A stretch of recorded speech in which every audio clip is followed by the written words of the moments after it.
Can I ask you all to take your seats, please?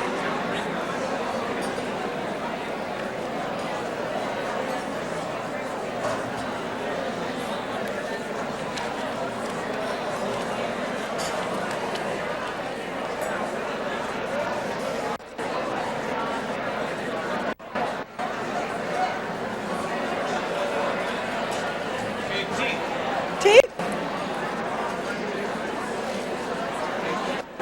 you.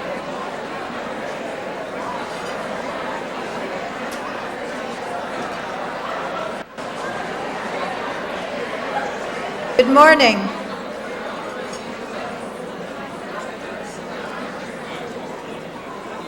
I just want to give you all a chance to take your seats so we could get underway. Good morning, everyone. I am so excited to see you all here this morning. It's an incredible honor to have this opportunity to put this day together for you all.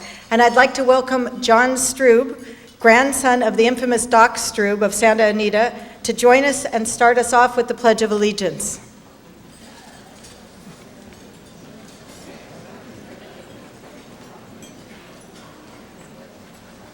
Good morning. All stand, please.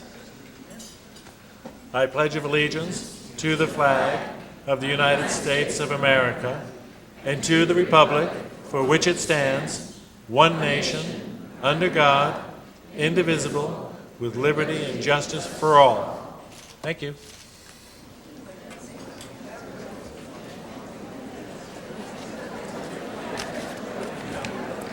Thank you, John.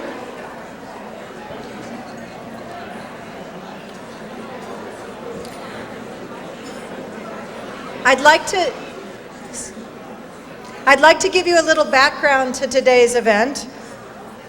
I think my interest in horse racing was probably very well formed in young childhood, as perhaps many of yours memories were as well. I recall so distinctly the aroma of newly cut grass at early morning workouts as a member of the Railbird Club at Santa Anita with my father. Dragged along, but enjoyed it in the end.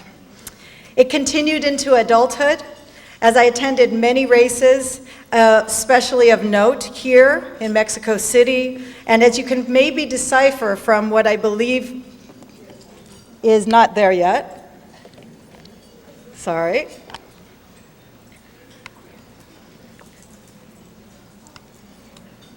As you can decipher from this picture, perhaps, at Ascot Ladies' Day in Great Britain. It was taken some years back. But this would not be enough to pull off an event of this nature. It takes the tireless support of a group of people very affectionately known as the Luncheon Committee.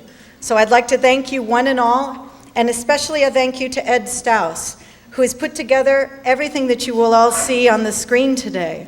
I'd additionally like to thank so sincerely all of the advisors and past chairwomen of the event, whose guidance is invaluable. You are quite simply amazing women, and it is my complete honor to follow in your footsteps. So thank you. And finally to USC as well, who, as many of you know, is keeping our records for oral history amongst their archives, and we're so pleased to have that happen.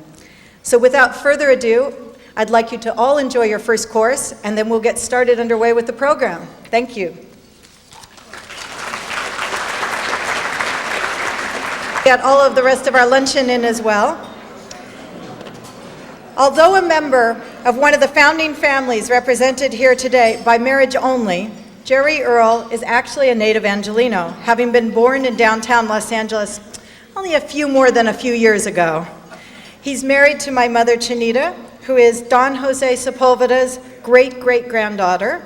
He has 3 daughters, of which I'm one, proudly.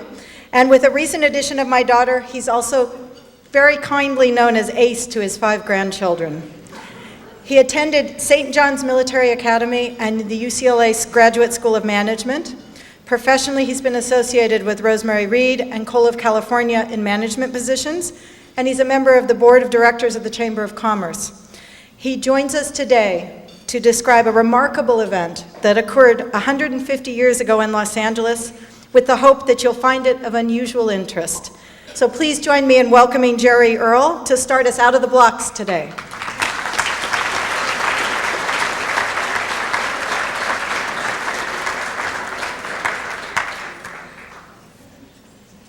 Joe said that crack about my being born more than a few years ago warrants cutting you out of my will. Hello, good afternoon, and welcome to the 65th First Families Luncheon. I am really pleased to be able to share the story of a remarkable event which took place here in the City of Angels 150 years ago. This is another glorious and a sunny day in Southern California, but then almost every day is like this out here in Southern California. It was also a sunny, but certainly a chilly day, fall day, at Pimlico Raceway in Baltimore, Maryland, 65 years ago, which is the same year that the First Families Luncheon was staged. This was when Seabiscuit, the great racehorse Seabiscuit, led War Admiral across the finish line in a race that became known as the Race of the Century. But this referred to the 20th century. So hold on for a minute. Do you realize that 85 long years before this memorable race, there was an event here in Los Angeles that could have been called the original race of the century, but this was the 19th century. The story that follows was based upon reports and documents from many different sources, so if you notice any errors, don't blame me, blame them. The year was 1852, and it was only 2 years after California became part of the United States, and it was 9 years before Abraham Lincoln became president and changed our national destiny forever. Los Angeles in the 1850s was struggling to change the small, remote, sleepy pueblo into a city. The first county supervisors were elected, the first public school system was established, and Peter Biggs, a former slave, opened the first barbershop. It may surprise you to learn that the audience here today represents perhaps 1/5 of the total population of Los Angeles in 1850. There were only 1,610 people in the city of Los Angeles in 1850. Sports and recreational events were limited, as you can imagine. Yes, there were bullfights, bear fights, there were horse races of some sorts, there were rodeos, but the favorite leisure time activity of the native Angelinos seems to have been gambling. There were also races between families, horse races between families, but most of these seemed to end in litigation, and because of this, there were new regulations and laws established and taxes were imposed. Sounds just like today, doesn't it? In 1846, however, the governor of Alta California abolished all of these restrictions. Later, the American troops, led by Stockton, Kearny, and Fremont, invaded Monterey and established California as a territory of the United States. Pio Pico, who had briefly been governor of Alta California, returned to Southern California, where his family held title to as much as 102,000 acres of land situated mainly between Los Angeles and San Diego. He later established his primary residence at his ranchito in Whittier, and he acquired a magnificent Andalusian stallion named Sarco, who became known far and wide as an invincible and an unbeatable horse. Sarco, along with several other horses, once carried John Fremont to Monterey and back in the remarkable time of 76 hours, and this became part of his legend. Don Jose Antonio Andres Sepulveda, that's a mouthful. My wife Chinita's great-great-grandfather was a close friend of the Picos and the owner of the Rancho San Joaquin. Don Jose and his son-in-law, Thomas Mott, who was the city clerk in Los Angeles, later a state legislator, arranged to import Black Swan, a thoroughbred mare from Australia, and they traveled to San Francisco to meet the ship that was carrying her. Joining them in San Francisco was a gentle trainer whose name was either Bill or Tom Bradley, depending upon the report that you read. And Black Swan was sickly, noticeably frail from the long ocean voyage, but she began to recover quickly under Brady's quiet hand. When he felt she was able, he rode her very carefully the 400 miles to the Sepulveda Rancho in what is now Orange County. Black Swan became perfectly conditioned after 3 long and rigorous months of training. Her black coat glistened once more, and a challenge extended by Pico for a match race with Sarco was accepted. The race was to be run on March 20th, 1852, over a dirt road course. The starting point was identified as either the plaza, the corner of 7th and San Pedro, or 7th and Alameda. You can take your choice. The race was to proceed southerly in a direction for 4.5 miles to a marker where the horses were to wheel around and return to the starting point following the same road, which was lined with mustard plants as high as 20 feet. The finish was either Agricultural Park, according to one report, and others said it was to the starting point. The choice of the jockeys and their equipment was left up to Pico and Sepulveda, and this became an interesting point when it was learned that Don Jose and Tom Mott declined to disclose their choices prior to the race. Pico felt that Sarko was unbeatable under any conditions, so it didn't appear particularly important to him. As the thousands gathered for the start of the race, an audible gasp of disbelief was heard when Black Swan entered the starting area. Her jockey was a slight young black boy dressed in bright colors similar to today's racing silks, wearing his cap jauntily backwards and, surprisingly, sitting astride a small, very light English-style riding saddle. Sarko's jockey was a larger, bulkier Mexican boy seated on a traditional and a heavier Spanish-style saddle, and it really is indeed unfortunate that nothing remains about the two jockeys, the courageous jockeys that rode in this race, not even their names. I mentioned gambling earlier, and the wagering on this race certainly more than gives ample evidence to this.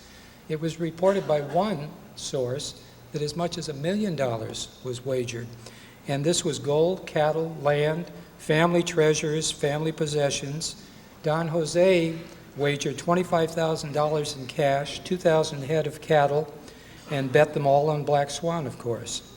His wife, Francisca, distributed many $50 gold pieces that she carried in a handkerchief and distributed to the people in her entourage to allow them to bet on the race. It appears that most of the American spectators bet on Black Swan, and a large number of Californios, the larger number, favored Sarko. All was ready, and at the sound of a loud shouted Santiago, the two horses quickly surged forward to begin the long and the dusty 9-mile race. Because the mustard-lined road limited many spectators to only brief glimpses along the course, most of the enormous crowd gathered at the starting area. Sarko sped quickly into the lead, much to the delight and the relief of his backers. Black Swan, smaller and lighter, had been perfectly conditioned by Brady for the race and began to exhibit her speed and stamina. By the time they reached the marker at the 4.5-mile point, she was leading, but only by an estimated 150 yards. Tom Mott had been waiting at this critical point in the race, grabbed the reins, helped her around the marker, gave her a quick flick with his quirt, try saying that twice, and sent her on what was to be an agonizing and a taxing return to the distant finish line. Straining desperately, the two quickly tiring horses reached the final furlong, with Black Swan still leading, but with the stronger Sarko gaining slightly with each tortured stride. With blood flowing from her nostrils, foaming at the mouth, an exhausted and totally spent Black Swan crossed the finish line a scant 5 lengths ahead of the valiant Sarko after the 9-mile-long race. Remarkably, the two had completed the race in just under 20 minutes. The crowd had filled every imaginable vantage point, including trees, walls, rooftops, fences, horseback. Most of them had backed Sarko, and they were simply stunned at the unanticipated outcome. The scene at the finish line was chaotic and tumultuous, and many stories and legends have resulted. Among the tragic ones, the Carrillos and the Picos, along with many others, lost their life's savings in less than 20 minutes. Pico was to sell his Rancho Margarita y Las Flores, and this allowed him to develop the Pico House, the largest hotel in Los Angeles, which he also subsequently lost. Along with the Land Act of 1852, which took control of the original land grants, this left him to die penniless at the age of 94. Sepulveda found it necessary to sell his 50,000-acre Rancho San Joaquin to James Irvine for about $18,000, which was much less than he won wagering on Black Swan. He never did ask Black Swan to race again, and the victorious mare was allowed to roam free until she stepped on a nail, and it resulted in a fatal infection.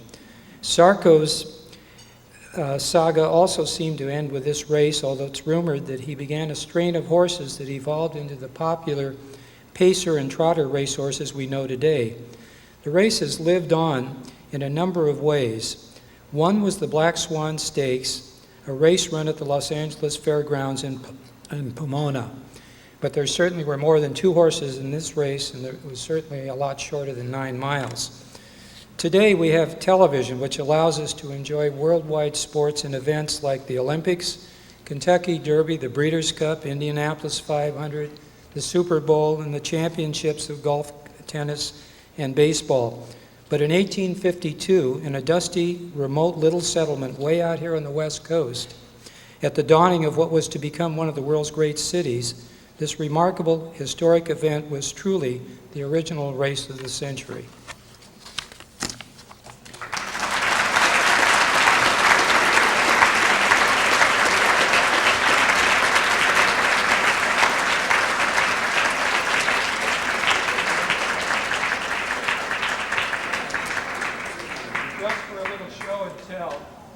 How far apart the horses were at the end of 9 miles in 1852. And the saddle that Black Swan used that day is on display outside, brought here by Guy Smith, and that was just a treasure.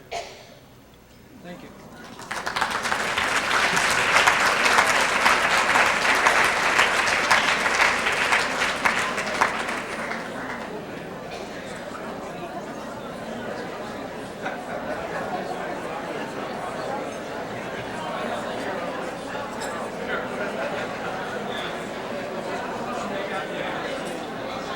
And please continue to eat dessert while we're speaking, but we don't want to keep you here too long this afternoon. I'd like to get on with the program if that's okay. Our next presenter is A Dorr, who will share with us from a chapter in her book, A Los Angeles Family. In it, Anne tells a story through 4 generations of family history, from early ranching in the San Gabriel Valley, the development of downtown real estate, the Los Angeles Fiesta, the University of Southern California in the 1880s, and finally to harness racing and agricultural park. Anne and her husband Ed Dorr have a property management business, North University Park Properties, and a special events business called A Victorian Event. Since 1989, they've lived in a fabulously restored 1880 Queen Anne Victorian house. They've purchased and restored 12 Victorians and Craftsmans, which they rent to USC students. All of these Victorian houses, including their own home, are located in the North University Park area of the historic West Adams District. Their latest project is an 1895 house with student rentals and a very popular USC restaurant, the 29th Street Cafe, located on Hoover and 29th Street. So please join me in welcoming Anne to our day at the races.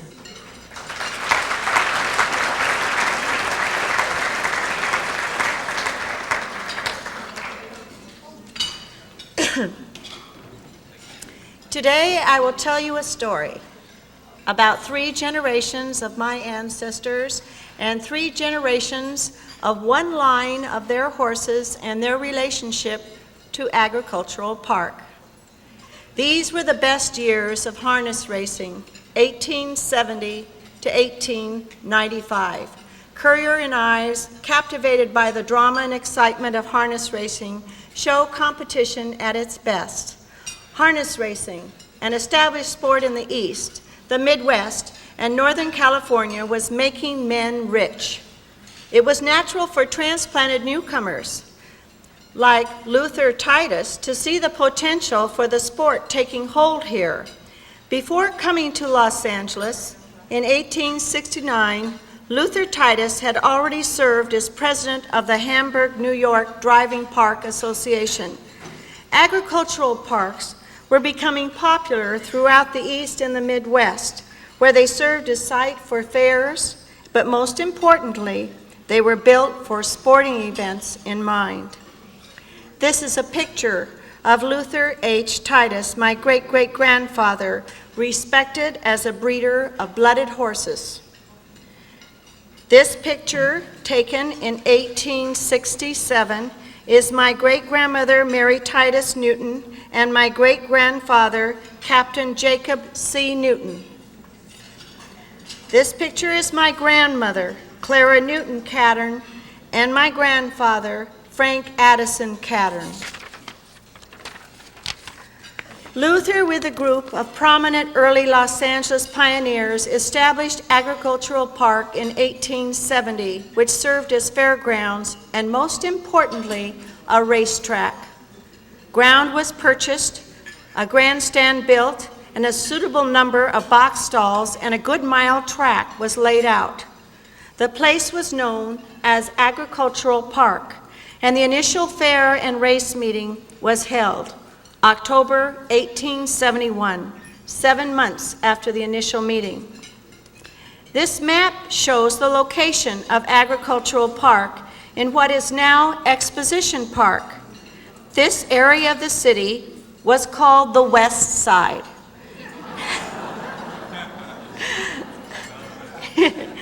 You will notice USC appears as one block. Jacob Newton and his wife, Mary Titus, my great-grandparents, lived on the corner of Figueroa and Adams in 1887 through 1890, while my grandmother attended USC with her sister in 1887 to 1889. They were 2 of 48 in the College of Letter Arts and Science. This area was called North University Park.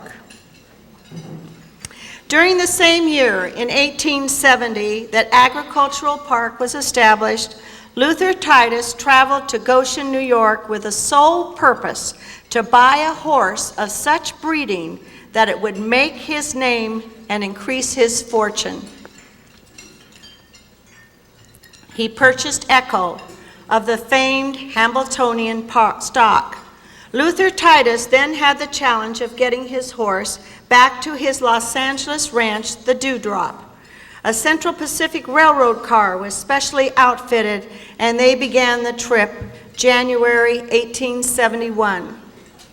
It was important enough in the Los Angeles world of local horse lovers that Echo's arrival is noted in prominent autobiographies. Quote, "Sporting men came from a distance to see the horse, but interest was divided between the stallion and a mammoth turkey of a peculiar breed who brought west by Titus, who prophesied that the bird fully grown would tip the beam at 45 to 50 pounds. This is from Newmark's 60 Years in Southern California. Echo's pedigree could be traced to famous horses of the time. L.J. Rose wrote in his autobiography, quote, "Hambletonian had established beyond all controversy his supremacy as a progenitor of trotting speed. So fashionable was Hambletonian blood that his partisans considered it paramount and fairly decried all other strains." L.J. Rose of Sunny Slope, a neighbor, a friend, and Luther's biggest competitor. Echo raced the California racetracks mostly in Northern California, as Southern California had not yet been established. The stallion was never a record breaker, but managed to do respectfully enough that the breed of Echo would produce record breakers, and Luther Titus was seeing his investment pay off. Echo went on to be established as the best stallion of the year in 1876. This early picture shows the Monterey-style ranch house located on the corner of what is now Huntington Drive and San Gabriel Boulevard. I wish I had it now. The Titus Dewdrop Ranch was 250 acres and was located in what was called La Monda Park, is now called San Marino. The Newton Horseshoe Ranch, located in Monterey Heights and El Sereno, was 150 acres adjoining the ranch of L.J. Rose in the San Gabriel Valley. They now had a stable of horses which were regularly shipped back east to compete in the circuits, because besides breeding horses, they were now built their own racetrack to train their own horses. Jacob Newton built a tall tower to spy on his neighbor, Lucky Baldwin. Competition was hot. This is a picture of Ecora in front of the ranch house of Jacob C. Newton. Ecora was sired by Echo in 1872 and was described as an extremely handsome, in fact beautiful mare, not large, very refined in type. October 23, 1875, Luther Titus brought Ecora and another colt to compete in the Erie Stake, a sweepstake for 3-year-old trotting colts and fillies at the Bay District Fairgrounds in San Francisco. Ecora established herself as a promising contender. The highlight of her career was when she competed against the famous horse called Director. Not only did she compete, but she defeated Director in his maiden race in California in 1882 in Santa Rosa. This was her most famous and last victory, though she gave a good account of herself when the pair met again later on in Stockton, where she took the second heat from him in 2 minutes and 23 3/4 seconds, her best record. Jacob C. Newton, my great-grandfather, drove the mare in a 3-year-old race at Sacramento, beating Beautiful Bells, owned by his neighbor, L.J. Rose. Highly unusual. In the horse world, Ecora was bred to her competitor horse, Director, in the spring of 1884, and the result was a small, black colt, Direct. Newspaper articles were written about this. She finished her career in producing other foals of note. Ecora's fame was short-lived as a racing horse. The money was to be made in the breeding. It was the colt Direct that would establish Luther Titus and Jacob Newton as prominent in the field of breeding. The breeder was to say of the colt Direct, he never expected that Ecora would foal the fastest pacer the world had ever seen. This is an actual Currier and Ives picture of Direct. Much was written about Direct. The horse racing riders of the time were captivated by this seemingly unpredictable horse to achieve such records. Unfortunately, Luther Titus did not keep Direct. Maybe his life and that of the colts would have been different. But the descendants of Direct went on even further in record-breaking. His great-great-grandson, 4 generations removed from him, Billy Direct, record time 1 minute 55 seconds, became the fastest of all light harness horses and had many of the same characteristics. Agricultural Park. In 1870, as I mentioned, a meeting of prominent citizens was held in Los Angeles for the purpose of taking control of Agricultural Park.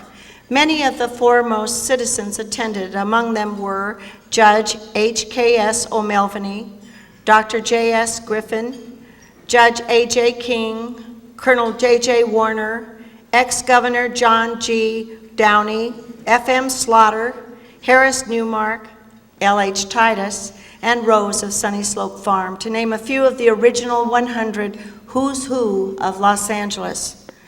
The association at first was a private corporation.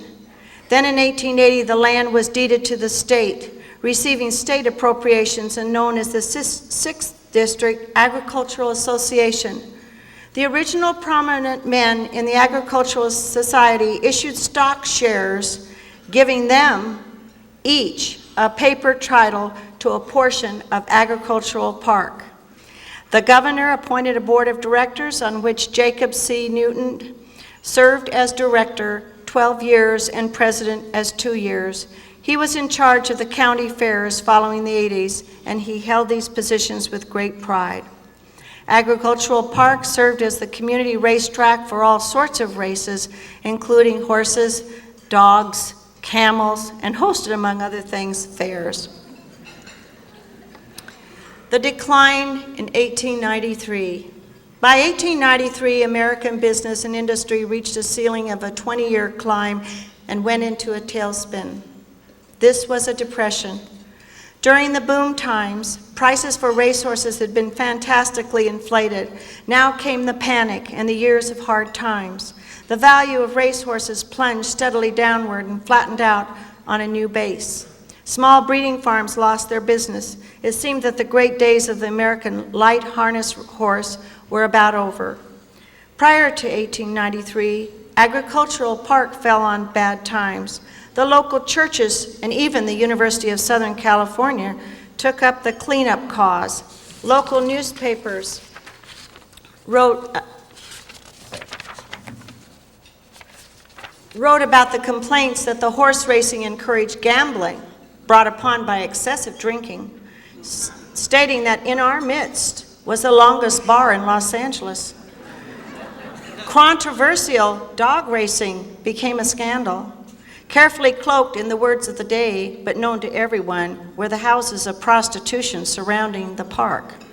Politicians joined the cleanup as a platform for elections, and the efforts to close down the park began a war of legalities that took their way to the state legislative bodies.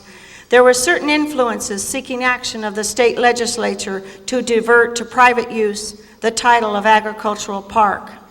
In 1899, my grandfather, Frank Cattern, attorney and secretary to the Agricultural Society, married to Jacob Newton's daughter, Clara, represented the association in Sacramento in order to protect the interests of Agricultural Society from the threat of land developers.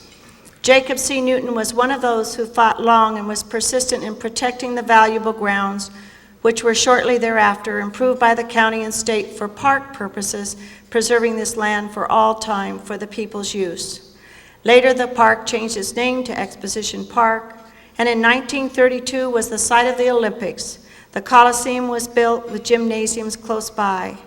Racing moved to Santa Anita, where it was started by Lucky Baldwin and others. These were the best years for harness racing, 1870 to 1895.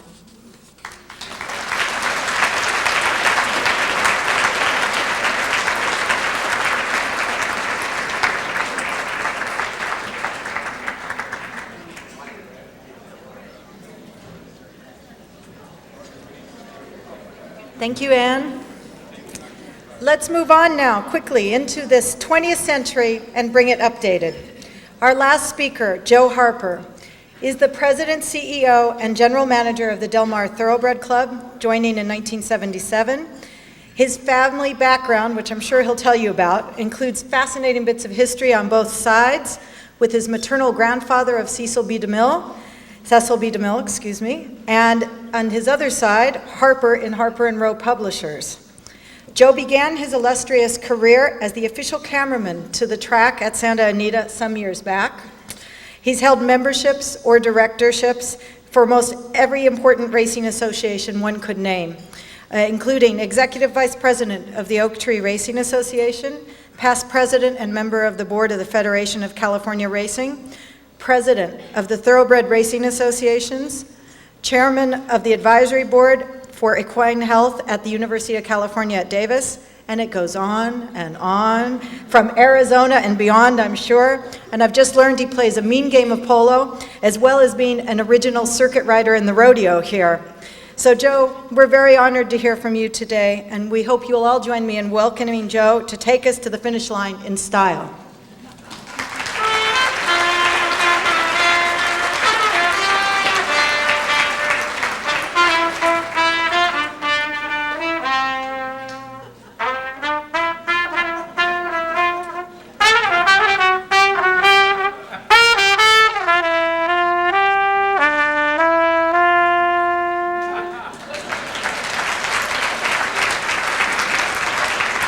Sit down, Les. That's Les Kepik, our horn player at Del Mar. Used to be our horn player at Del Mar until he did that. No. I thank you very much for having me here. I really, it's been fun seeing a lot of old people. I ran into Kay Sutton. I went to Huh? I mean, we went to Happy Land Nursery School together. She looks a lot like she did then. Well, some things have, changed, but not much. And I certainly want, say what a great job, and Jerry, you too did. Ann, thanks for pointing out the fact that gambling, drinking, and the hookers all hang around racetracks. Actually, that's pretty much how we make our living at Del Mar. I'll digress a minute to a story, an actual story that happened when I got to Del Mar, and I was in the turf club one day, and I noticed that there were 3 women at the bar that were probably professional ladies.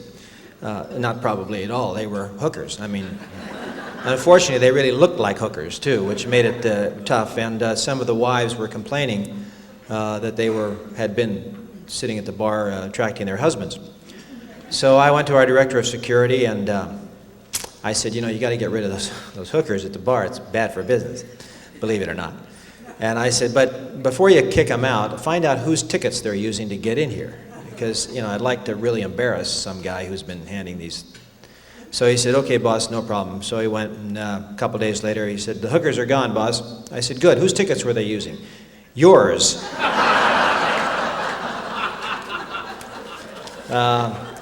If you're a hooker and want to go to the races at Del Mar, just tell them Joe Harper said to leave some tickets for you, and apparently they'll hand you the tickets. We don't have any more hookers at Del Mar. At least none that look that bad anyway.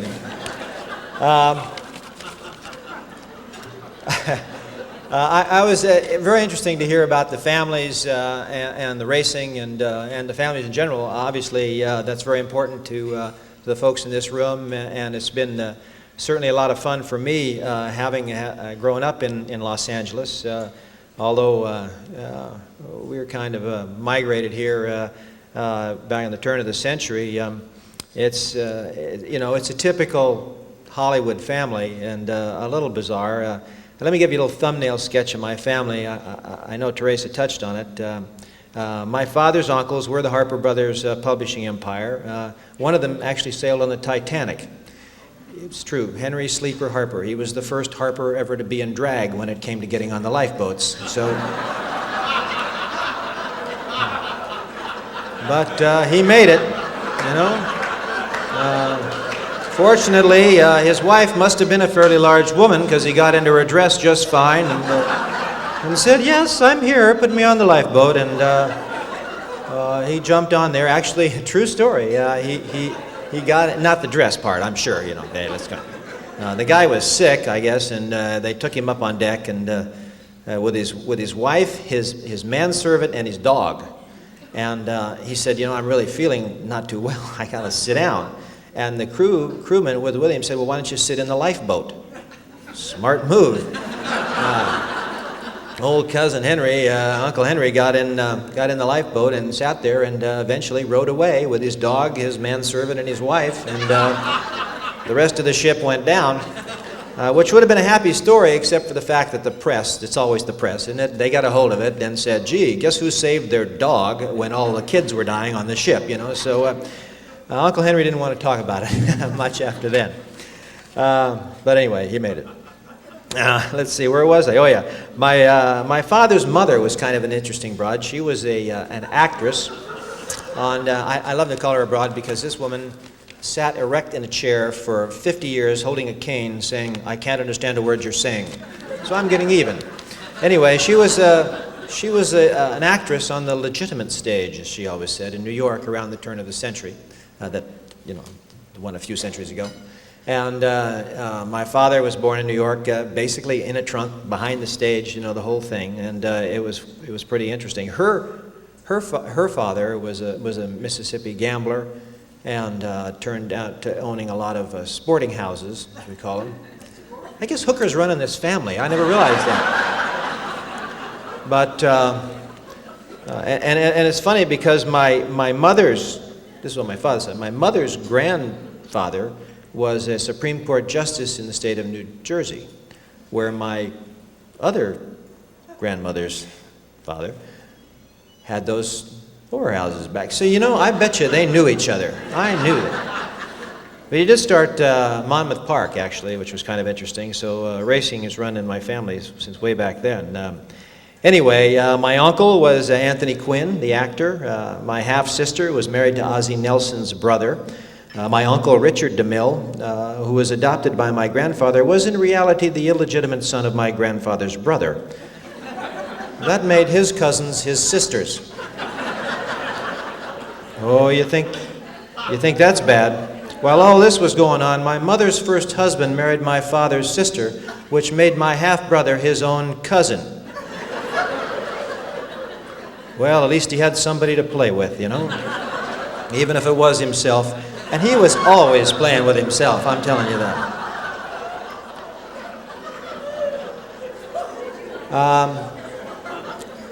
I have another half-sister who we found out is really my full sister.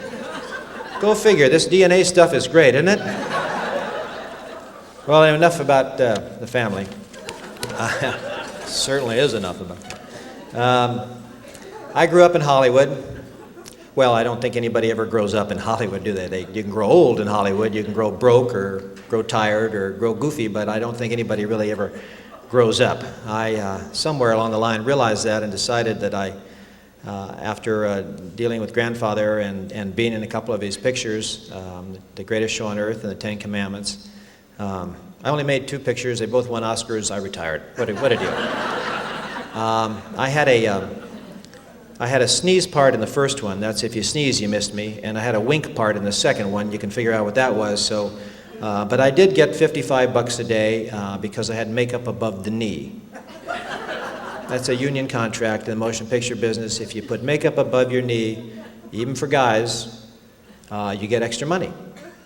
So I always showed up at the makeup department in my skivvies, you know? It's a simple deal, an extra $5 like that.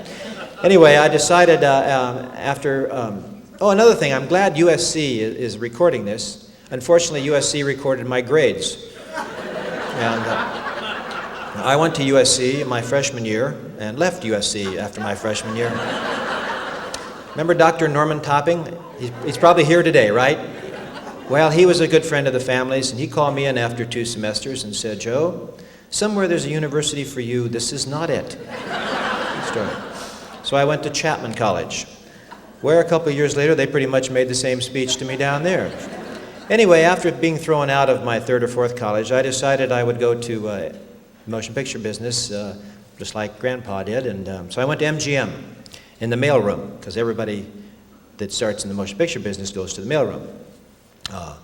So the mailroom at MGM was really interesting, because the first day you walk in the door, everybody looks at you and said, "Whose kid are you?" Because everybody's kid in there was somebody's, you know, Keenan Wynn's uncle or niece, and so after you get a pecking order kind of where your, you know, relatives are. A lot of people were there to make, you know, to be seen by producers and that type of thing. I was there primarily, I thought, to deliver the mail. And I did that. I did it so well, as a matter of fact, that they made me the head of the mailroom. Now, I didn't think that was a career move.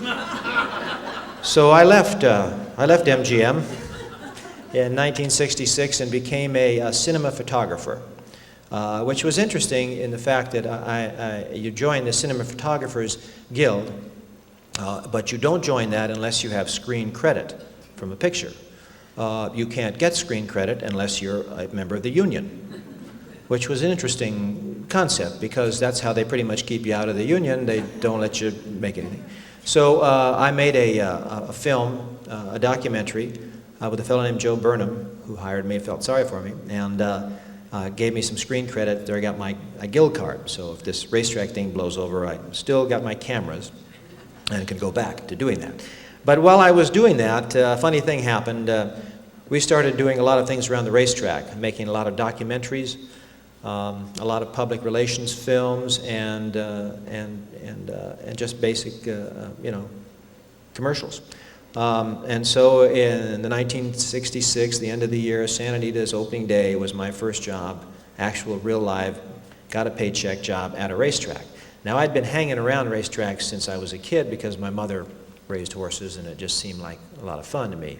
And it was a lot of fun. It was a lot of fun being at Santa Anita. Santa Anita to me, is really the granddaddy of all racetracks. It's such a great spot here. In 1934, Santa Anita opened. Parimutuel wagering was legalized again in 1933 to save agriculture. By the way, it was kind of funny. But on the site of Lucky Baldwin's old ranch, Dr. Charles Strube had a vision that I suppose many at the time thought was absolutely crazy, but he had great foresight and a fascinating man. He built a racetrack that was as elegant as anything probably in Los Angeles at that time. It was Art Deco type of architecture. It had a parking lot big enough, I think you could probably park half the cars that were in California at the time in that parking lot. Everybody thought he'd lost his mind. But Dr. Strube was a very fox fellow, and he knew that if he built it the right way, he would open up a market for people to come to racing that hadn't been seen before, certainly not on the West Coast.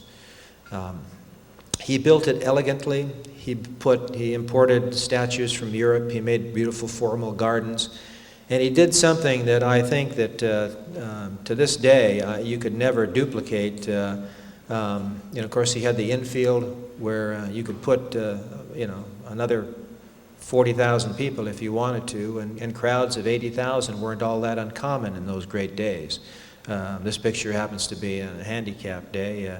And of course, remember a horse called Seabiscuit in 1940. He won that race. We'll get around to Seabiscuit a little later, but and there he is. That's C.S. Howard and Seabiscuit, and they did actually come to Del Mar. We'll talk about that a little later. But Dr. Strube's foresight and his developing this market, his style, he catered to the wealthy as well as to the everyday man. And an elegance and a grace to that track that is unmatched in any track in the world. And for me to get my kind of feet wet there have always been very special to me. And the good thing, of course, about Santa Anita in those early days was the fact that this is Seabiscuit's race that he won, I think, was that it stayed in the family, and we were lucky as we went into the modern times. Charles Strube's son, Bob Strube, who was a good friend of mine and John's dad, kept that unique feeling about Santa Anita alive.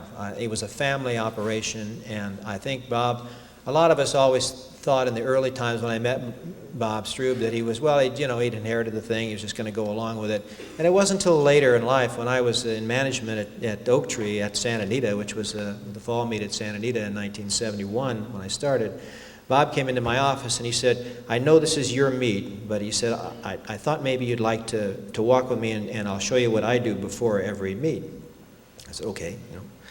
The fella took me out, and I'll tell you, to show his dedication and what he knew about the track, he said, over here there's going to be you should put some flowers, because when they come in that door, they'll see the flowers here, and it's a good spot for them. This trash can shouldn't be here, it should be over there. And it suddenly dawned on me that this was his house, and he was going to give a party.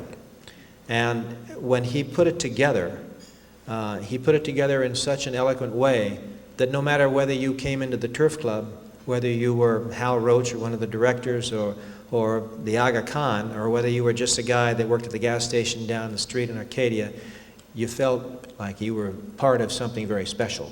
And I'll tell you, we miss Bob. We miss his influence on that racetrack greatly. But it's a beautiful spot, and it'll always remain close in my heart. Another track about this time when they legalized gambling was Hollywood Park. I'm going to leave the Santa Anita slide up there because Hollywood Park didn't send us anything, so picture Hollywood Park. Okay. Hollywood Park was an interesting thing. It was actually the last track of the three, Del Mar, Santa Anita, and Hollywood, to start. It started in June of 1938. And it was not too unlike Santa Anita. It had some of the Hollywood people on their board. In fact, most of it. Jack Warner was the first chairman of the board. You had people, Al Jolson, Raoul Walsh, Disney, and Ronald Coleman, Sam Goldwyn, Darryl Zanuck, all those people were shareholders of it, and that's basically why they called it Hollywood Park, because they thought this would be a good idea to keep the Hollywood mystique going in these tracks, and it would get a lot of people. Hollywood did all right, actually. They were a well-run track. They had they always had the firsts. Always used to tick me off, you know, because they had the first patrol film that helps the judges see and the stewards if there's any problems. It had the first pick six. They put it in Hollywood Park. I think the first exacta ended up at Hollywood Park. The first $1 million horse, actually, Citation became the first $1 million horse when he won the Gold Cup a number of years ago. And it subsequently has gone through some changes of ownership, and now it's owned by Churchill Downs. And Santa Anita is now owned by Magna Entertainment Corporation, which is out of Toronto.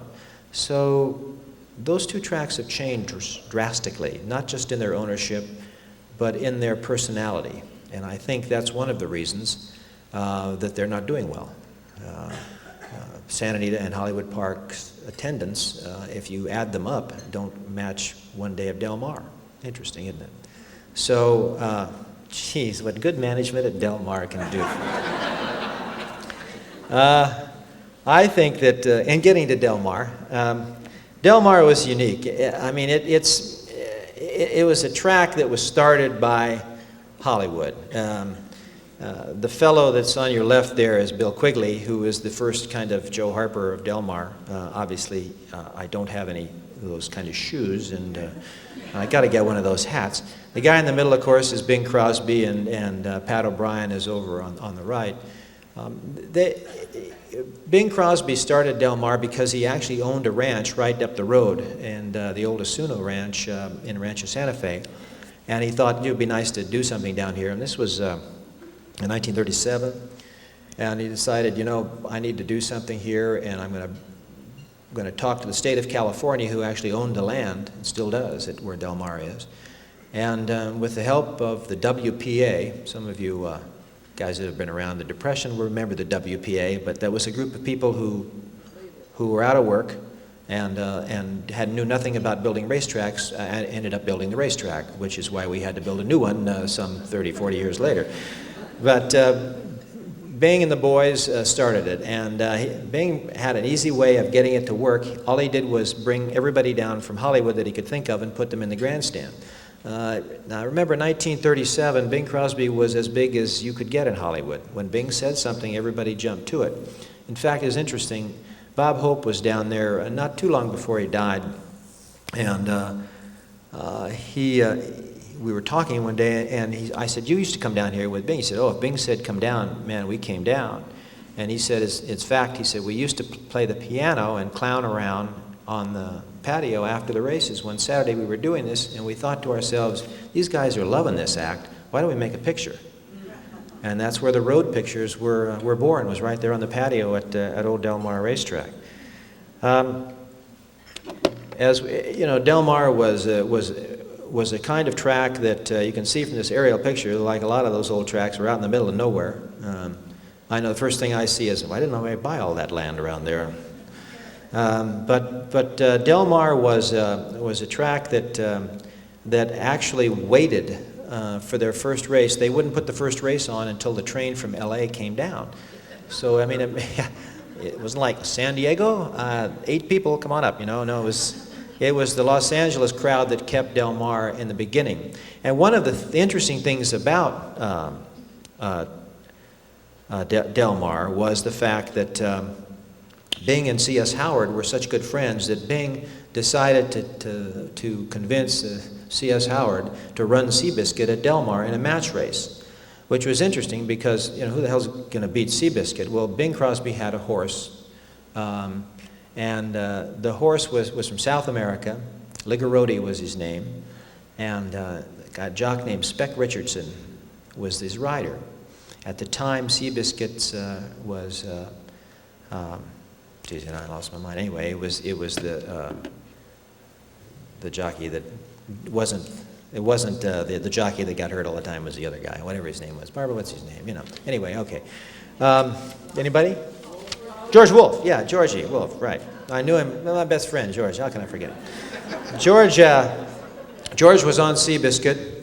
And it was a publicity stunt, but it was a publicity stunt that was pretty good because you know what? Ligarodi was a pretty good horse, and he was given like 10 pounds or something to Seabiscuit. And I just happened to have a little film, the events around that race, and maybe we can play them for you now. And you get a kick out of this. I think you play it now. Dum, dum, dum, dum, dum. Les. That was your song.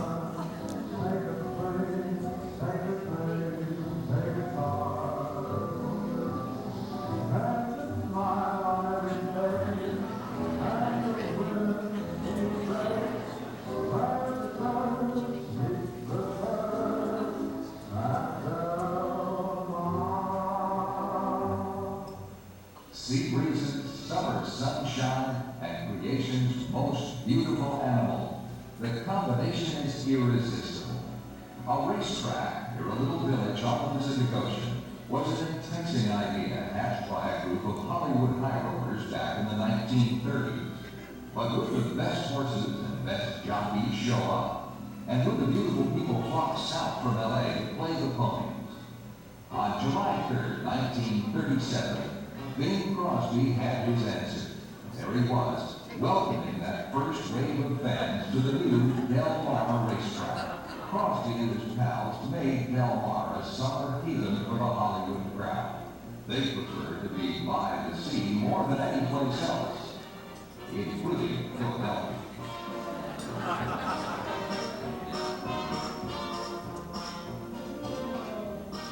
The stargazers got their money's worth. Horse players cash or laughed away the losers.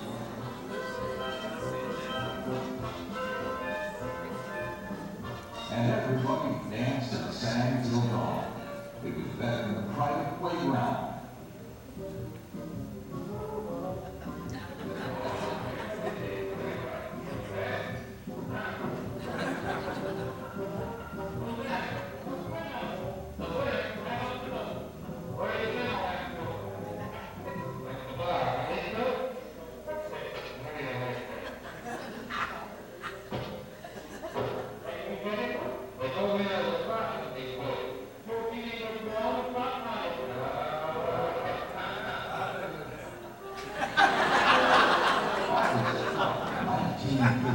Was the day Del Mar truly came of age.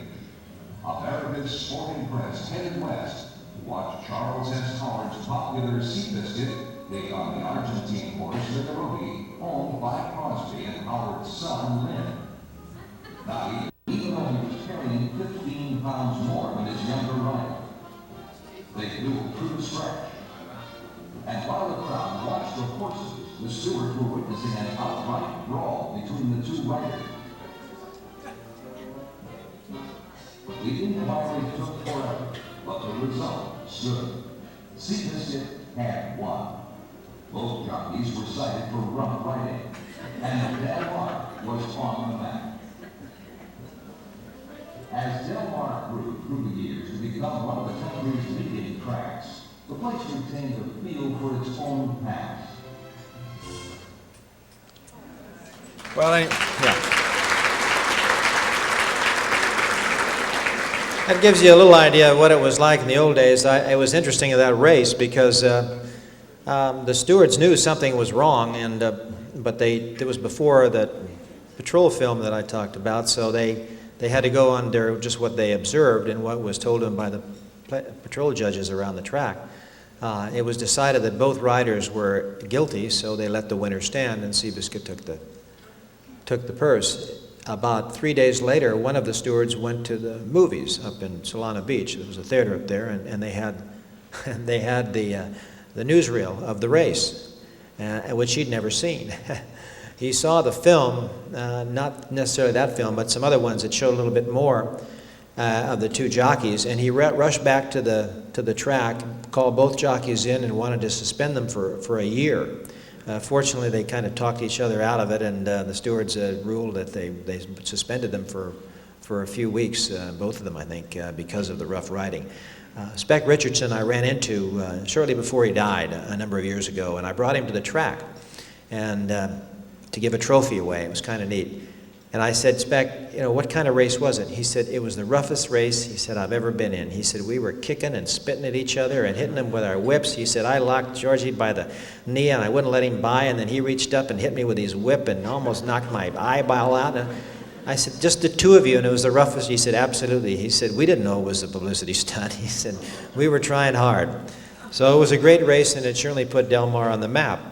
Del Mar, since the Bing Crosby days, of course, has changed considerably. This is a shot that was taken not too long ago. Back in the early 90s, it was time to tear the old place down. We didn't want to do it, but the WPA group that built it forgot to put any reinforced steel into the adobe, so it pretty much had fallen down on its own. And being a somewhat liability-conscious kind of guy, we decided that we could build a new one. The Del Mar Thoroughbred Club is our company, and it's the managing company of Del Mar Racetrack, and it's kind of a not-for-profit company. It was started in the late 60s by Clement Hirsch, whose wife Lynn is here today. Clement since passed on, but Clement was kind of my mentor and brought me to Del Mar. But they had a unique way of getting this lease from the state. They said, we're going to come down here, we're going to run the racetrack, and we'll give you every cent we make, we'll put it right back into that. Even the state couldn't find fault with that, and eventually, and gave the lease to the Del Mar Thoroughbred Club. And that's really what we've been doing since 1969 is all the money we make goes right back into the facility. We're a not-for-profit company, and because business has been so good, we can actually, that not-for-profit number is about, be this year around $11.5 million in net profit for 43 days. So there is money, and some of us are making money in the racetrack business. Fortunately for Del Mar, it all stays there.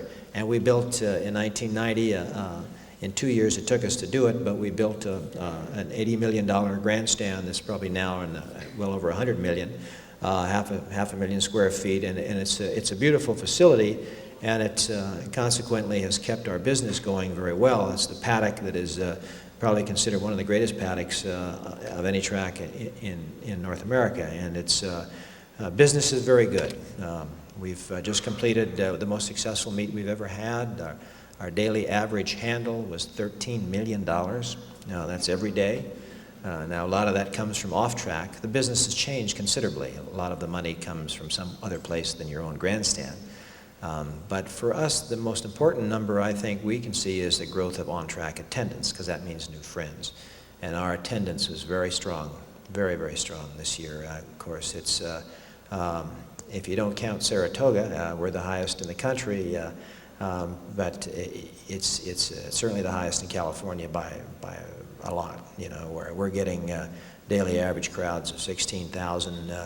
Our opening day crowd was 40,000, and you just don't see those crowds, hardly even see them on Breeders' Cup days. So we're very happy with the way structurally set up, and we're very happy with what we've created down at Del Mar. I hope you'll have a chance to come down and see us sometime. We race 7 weeks during the summer, start in late July and go through Labor Day. It's a trip. It really is. It's a party. It's a lot of fun, and I think it's certainly been a lot of fun for all of us that work there, and it's been a lot of fun talking to you about it, and I thank you for this opportunity.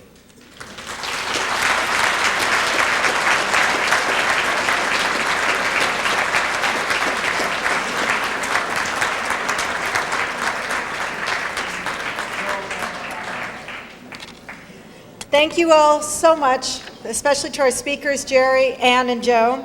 I hope you've all enjoyed today as much as we enjoyed putting it together. It's my pleasure to let you know that next year's luncheon will be under the guiding hand of Karen Roswell. Karen, please stand as chairwoman. If anyone would like to volunteer and help, please contact Karen or myself or any of the other luncheon committee members. Also, if anyone would like a copy of today's event on digitally recorded, USC is doing it, and you can contact us for that. And I think that's all. We so appreciate your attendance today. We look forward to seeing you next November, and please be careful on the road. Oh, Sheila Ann Mueller, your wallet is here. Thank you.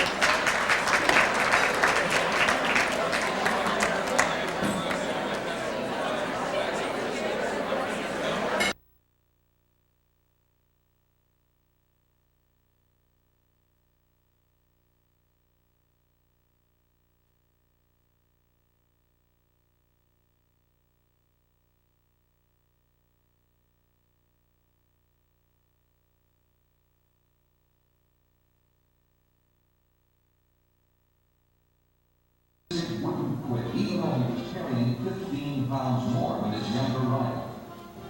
They flew through the stretch.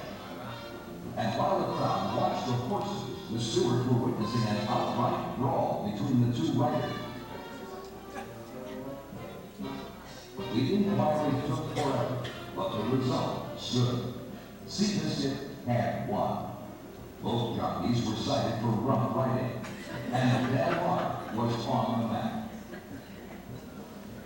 As Del Mar grew through the years to become one of the country's leading tracks, the place retained a feel for its own past. Well, that gives you a little idea of what it was like in the old days. It was interesting in that race because the stewards knew something was wrong, and but it was before that patrol film that I talked about, so they had to go under just what they observed and what was told them by the patrol judges around the track. It was decided that both riders were guilty, so they let the winner stand, and Seabiscuit took the purse. About 3 days later, one of the stewards went to the movies up in Solana Beach. There was a theater up there, and they had the newsreel of the race, which he'd never seen.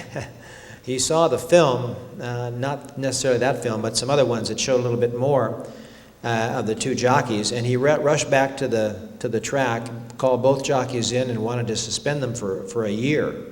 Fortunately, they kind of talked each other out of it, and the stewards ruled that they suspended them for a few weeks, both of them, I think, because of the rough riding. Spec Richardson I ran into shortly before he died a number of years ago, and I brought him to the track and to give a trophy away. It was kind of neat. And I said, Spec, what kind of race was it? He said, it was the roughest race, he said, I've ever been in. He said, we were kicking and spitting at each other and hitting them with our whips. He said, I locked Georgie by the knee and I wouldn't let him by, and then he reached up and hit me with his whip and almost knocked my eyeball out. And I said, just the two of you, and it was the roughest? He said, absolutely. He said, we didn't know it was a publicity stunt. He said, we were trying hard. So it was a great race, and it certainly put Del Mar on the map. Del Mar, since the Bing Crosby days, of course, has changed considerably. This is a shot that was taken not too long ago. Back in the early 90s, it was time to tear the old place down. We didn't want to do it, but the WPA group that built it forgot to put any reinforced steel into the adobe, so it pretty much had fallen down on its own. And being a somewhat liability-conscious kind of guy, we decided that we could build a new one. The Del Mar Thoroughbred Club is our company, and it's the managing company of Del Mar Racetrack, and it's kind of a not-for-profit company. It was started in the late 60s by Clement Hirsch, whose wife Lynn is here today. Clement since passed on, but Clement was kind of my mentor and brought me to Del Mar. But they had a unique way of getting this lease from the state. They said, we're going to come down here, we're going to run the racetrack, and we'll give you every cent we make, we'll put it right back into that. Even the state couldn't find fault with that, and eventually, and gave the lease to the Del Mar Thoroughbred Club. And that's really what we've been doing since 1969 is all the money we make goes right back into the facility.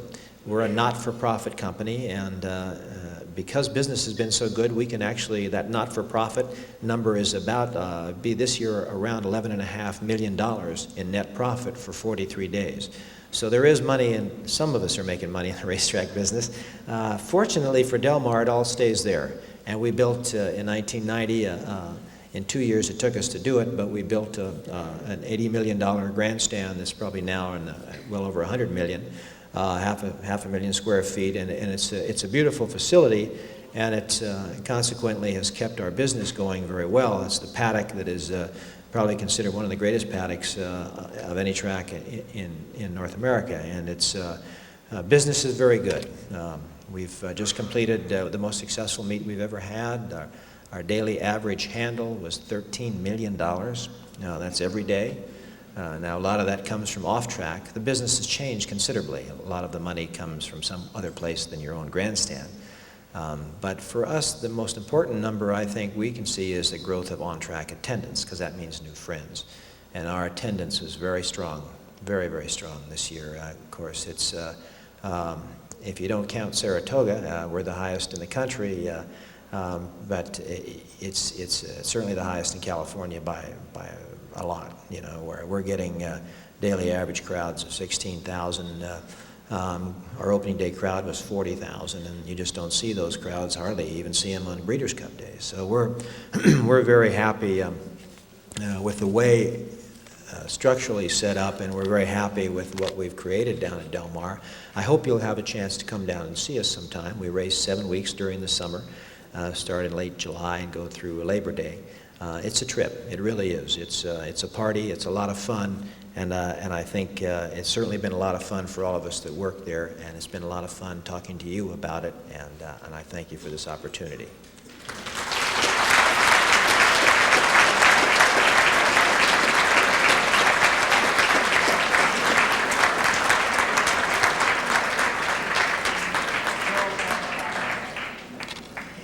Thank you all so much, especially to our speakers, Jerry, Ann, and Joe. I hope you've all enjoyed today as much as we enjoyed putting it together. It's my pleasure to let you know that next year's luncheon will be under the guiding hand of Karen Roswell. Karen, please stand as chairwoman. If anyone would like to volunteer and help, please contact Karen or myself or any of the other luncheon committee members.